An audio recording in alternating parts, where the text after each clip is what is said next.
चलिए अब हम एक प्रॉब्लम को सॉल्व कर लेते हैं। इस क्वेश्चन में हमने प्रोपाइन को पहले 1 इक्विवेलेंट HBr के साथ ट्रीट किया है, जिससे कि कोई कंपाउंड A बनता है। अब बनने वाले कंपाउंड A को हम फर्दर HBr के 1 इक्विवेलेंट के साथ ट्रीट कर रहे हैं, लेकिन यहाँ पर हम पेरोक्साइड के प्रेजेंस में करा रहे हैं, तो हमें कंपाउंड B मिलता है। तो इस रिएक्शन में बनने वाले कंपाउंड A और B के बारे में हमें इंफॉर्मेशन पता करनी है। तो चलिए देखते हैं कि इस तरह के क्वेश्चन को किस तरह से सॉल्व करते हैं।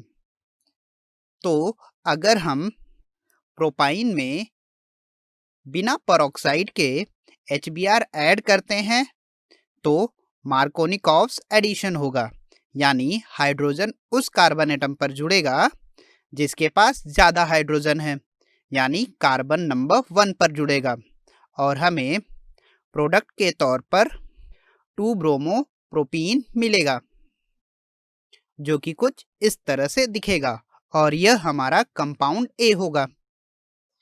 अब हम कंपाउंड A में फर्दर HBr ऐड करते हैं, लेकिन अब हम यह एडिशन पेरोक्साइड के प्रेजेंस में कराते हैं। तो जब हम पेरोक्साइड यूज करते हैं तो addition reaction anti Markovnikov's rule को फॉलो करती है। तो यहाँ पर हाइड्रोजन एटम सेकेंड कार्बन पर जुड़ेगा, जबकि ब्रोमीन एटम फर्स्ट कार्बन पर जुड़ेगा, और हमें कुछ यह डाई ब्रोमो प्रोपेन मिलेगा। यह हमारा कंपाउंड B होगा। आप यहाँ पर देख सकते हैं कि bromine atoms adjacent carbon atoms पर लगे हुए हैं, तो इसे हम विसिनल डाई ब्रोमो प्रोपेन भी कह सकते हैं।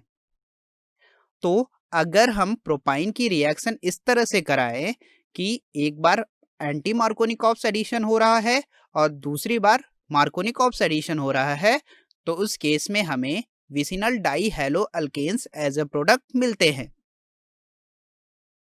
आई होप आप इस कॉन्सेप्ट को समझ गए होंगे।